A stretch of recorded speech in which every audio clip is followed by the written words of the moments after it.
Hello friends, welcome back to MKP English. நாம் இன்றைக்கி இந்த டைம் எக்ஸ்ப்ரெஷன்ஸ், அதாவது நேரத்தை பற்றி பேசாமல் நம்மளால் இங்கிலீஷில் பேசவே முடியாது இல்லையா? ஸோ நேரத்தை பற்றி பேசுகிறதுக்கு சில வார்த்தைகள், நேரத்தையும் பொழுதையும் பற்றி பேசுகிறதுக்கு சில வார்த்தைகள் தேவைப்படுது இங்கிலீஷில். ஸோ அதை தான் நாம் இப்போ கற்றுக்க போகிறோம் ஃப்ரெண்ட்ஸ். வாங்க வீடியோக்குள்ளே போகலாம். நாம் ஒரு விஷயத்தை ரொம்ப அரிதாக செய்வோம் இல்லையா? எப்பயாவது ஒரு முறை செய்வோம் இல்லையா? இந்த மாதிரி எப்பயாவது ஒரு முறை அப்படின்னு சொல்கிறதுக்கு இங்கிலீஷில் நிறைய வார்த்தைகள் இருக்குது. அது என்னென்னா once in a while, once in a while அப்படின்னு சொல்லலாம், ரேர்லி அப்படின்னும் சொல்லலாம், இல்லை செல்டம் அப்படின்னு கூட சொல்லலாம். இதோட அர்த்தம் என்ன அப்படின்னா, எப்பயாவது ஒரு முறை நாம் ஒரு விஷயத்தை செய்யும்போது நாம் இந்த வார்த்தைகளை பயன்படுத்தலாம். அவன் எப்பயாவது ஒரு முறை தான் இங்கே வருவான் அப்படின்னு சொல்லுவோம் இல்லையா? இதை இங்கிலீஷில் he seldom comes here, he seldom comes here அப்படின்னு சொல்லலாம். செல்டம்க்கு பதிலாக நீங்கள் ரேர்லி கூட யூஸ் பண்ணலாம். He rarely comes here, he rarely comes here அப்படின்னு கூட சொல்லலாம். அவன் எப்பயாவது ஒரு முறை தான் தியேட்டருக்கு மூவி பார்க்க போவான் அப்படின்னு சொல்லுவான் இல்லையா? இதை இங்கிலீஷில் he goes to the theatre once in a while to watch a movie, he goes to the theatre once in a while to watch a movie அப்படின்னு சொல்லலாம். நீங்கள் செல்டம்க்கு பதிலாக ரேர்லியும் யூஸ் பண்ணலாம், ரேர்லிக்கு பதிலாக சென்டென்ஸில் செல்டம் கூட யூஸ் பண்ணலாம். எந்த ஒரு தப்பும் கிடையாது. ஆனால் ஒன்ஸ் இன் அ வைல் மட்டும் கொஞ்சம் பார்த்து யூஸ் பண்ணுங்கள். ஏன்னா ஒன்ஸ் இன் அ வைல்க்கும் அதுக்கும் டிஃப்ரென்ஸ் இருக்குது. என்ன தான் இந்த மூணுமே எப்பயாவது ஒரு முறை நாம் செய்கிற விஷயத்த சொன்னாலும் ஒன்ஸ் இன் அ வைல் மட்டும் எப்படி யூஸ் பண்ணணும் அப்படின்னா, இப்போ நீங்கள் தினமும் காஃபி குடிக்கிறீங்க, அதை விட்டுட்டு 2 மாதத்துக்கு ஒரு தடவை 3 மாதத்துக்கு ஒரு தடவை தான் காஃபி குடிக்கிறீங்க அப்படின்னா நீங்கள் ஒன்ஸ் இன் அ வைல் அப்படின்னு சொல்லிக்கலாம். அதுவே ஒரு வருஷத்துக்கு ஒரு முறை இல்லை 2 வருஷத்துக்கு ஒரு முறை ரொம்ப கேப் விட்டீங்க அப்படின்னா ரேர்லி இல்லை செல்டம் யூஸ் பண்ணலாம். ஆக மொத்தத்தில் மூணுத்தையுமே ஒரே சுச்சுவேஷனில் தான் யூஸ் பண்ணுறோம். ஆனால் இந்த ஸ்லைட் டிஃப்ரென்ஸ் மட்டும் இருக்குது.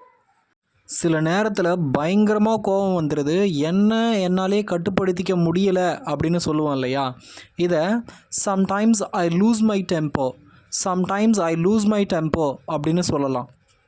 லூஸ் மை டெம்பர் அப்படின்னா நம்மளோட கோபத்தை நம்மளாலே கட்டுப்படுத்திக்க முடியலை அப்படின்னு அர்த்தம். சில நேரத்தில் அப்படின்னு சொன்னோம் இல்லையா? அதுக்கு சம்டைம்ஸ், சம்டைம்ஸ் அப்படின்ற டைம் எக்ஸ்ப்ரெஷனை யூஸ் பண்ணலாம். இன்னொரு time expression at times, at times அப்படின்ற டைம் எக்ஸ்ப்ரெஷனை கூட நீங்கள் யூஸ் பண்ணலாம்.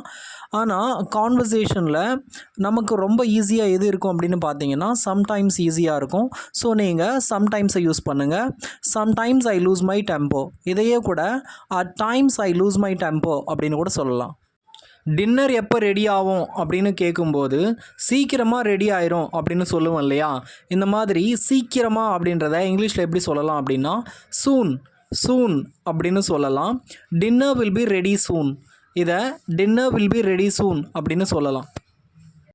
இந்த மாதிரி சீக்கிரமாக அப்படின்றத இன்னும் கொஞ்ச நேரத்துலேயே டின்னர் ரெடி ஆகிடும் அப்படின்னு கூட சொல்லுவோம். இதை இங்கிலீஷில் dinner will be ready shortly, dinner will be ready shortly அப்படின்னு சொல்லலாம். எனக்கு உடனே பதில் சொல்லு அப்படின்னு சொல்லுவோம் இல்லையா? இங்கே உடனே அப்படின்றதுக்கான இங்கிலீஷ் வார்த்தை என்னன்னு கேட்டிங்கன்னா இமீடியட்லி, இமீடியட்லி. இமீடியட்லி அப்படின்னா தாமதிக்காமல் உடனே செய்ய வேண்டியதை இமீடியட்லி அப்படின்னு சொல்லுவோம். எனக்கு உடனே பதில் சொல்லு, ரெஸ்பாண்ட் இமீடியட்லி, ரெஸ்பாண்ட் இமீடியட்லி அப்படின்னு சொல்லலாம்.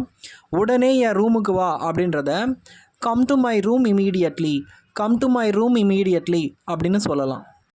இதை பற்றி அப்புறம் பேசலாம்ப்பா அப்படின்னு சொல்லுவோம் இல்லையா? இது மாதிரி அப்புறம், பிறகு அப்படின்னு சொல்லுவோம். இந்த மாதிரி அப்புறம் அப்படின்றத இங்கிலீஷில் என்ன சொல்லலாம் அப்படின்னா லேட்டர், லேட்டர் அப்படின்னு சொல்லலாம். இதை பற்றி அப்புறம் பேசலாம் அப்படின்றத let's discuss this later, let's discuss this later அப்படின்னு சொல்லலாம். சில பேர் டிஸ்கஸ்க்கு அடுத்து அபவுட்டை யூஸ் பண்ணுவாங்க. Let's discuss about this later அப்படின்னு. டிஸ்கஸ்க்கு அடுத்து அபவுட்டை யூஸ் பண்ணக்கூடாது. ஏன்னா டிஸ்கஸ் அப்படின்னாலே ஒரு விஷயத்தை பற்றி தான் நம்ம பேசுகிறோம். அதனால் அதுலேயே அந்த பற்றி அந்த அபவுட் வந்துடுறதுனால, டிஸ்கஸ்லேயே அந்த அபவுட் அடங்கி இருக்கிறதுனால நீங்கள் டிஸ்கஸ்க்கு அடுத்து அபவுட்டை யூஸ் பண்ணக்கூடாது. Let's discuss this later, let's discuss this later அப்படின்னு தான் சொல்லணும். இல்லைனா நீங்கள் let's talk about this later, let's talk about this later அப்படின்னு சொல்லலாம். இதை பற்றி இன்னொரு சமயத்தில் நாம் பேசலாம் அப்படின்றத let's talk about this at another time, let's talk about this at another time அப்படின்னு சொல்லலாம். இன்னொரு சமயத்தை இங்கிலீஷில் another டைம் அப்படின்னு சொல்லலாம். நான் போன வருஷம் இங்கே வேலை பார்த்தேன் அப்படின்றத ஐ worked here last year, I worked here last year அப்படின்னு சொல்லலாம்.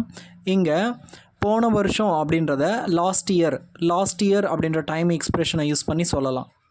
போன வாரம் இல்லாமல் அதுக்கு முன்னாடி வாரம் எங்களுக்கு மீட்டிங் இருந்தது அப்படின்னு சொல்கிறோம் இல்லையா, இதை we had a meeting the week before last, we had a meeting the week before last அப்படின்னு சொல்லலாம். the week before last அப்படின்னா போன வாரம் இல்லாமல் அதுக்கு முன்னாடி வாரம் அப்படின்னு அர்த்தம். போன வாரம் இல்லாமல் அதுக்கு முன்னாடி வாரம் எங்களுக்கு மீட்டிங் இருந்தது அப்படின்னு அர்த்தம்.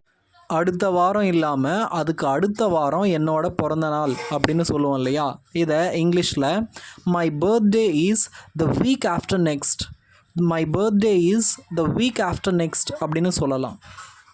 இது ரொம்ப கஷ்டமாக இருக்குது, எனக்கு ஏதாவது ஈஸியாக இருந்தால் சொல்லுப்பா அப்படின்னு கேட்டிங்கன்னா நீங்கள் த ஃபாலோயிங் வீக் அப்படின்றத யூஸ் பண்ணலாம்.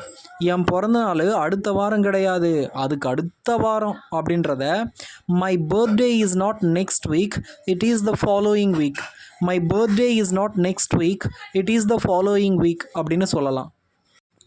இதையே பாஸ்ட்டில் சொல்லணும் அப்படின்னா என் பிறந்த நாள் போன வாரம் கிடையாது, அதுக்கு முன்னாடி வாரம் அப்படின்றத my birthday was not last week, it was the previous week, my birthday was not last week, it was the previous week அப்படின்னு சொல்லலாம். அவ்வளோதான் ஃப்ரெண்ட்ஸ், இந்த வீடியோ உங்களுக்கு யூஸ்ஃபுல்லாக இருந்திருக்கும் அப்படின்னு நினைக்கிறேன். இந்த வீடியோ பிடிச்சிருந்தது அப்படின்னா லைக் பண்ணுங்கள், மறக்காமல் என்னோடய சேனலுக்கு சப்ஸ்கிரைப் பண்ணுங்கள் ஃப்ரெண்ட்ஸ். தேங்க்யூ.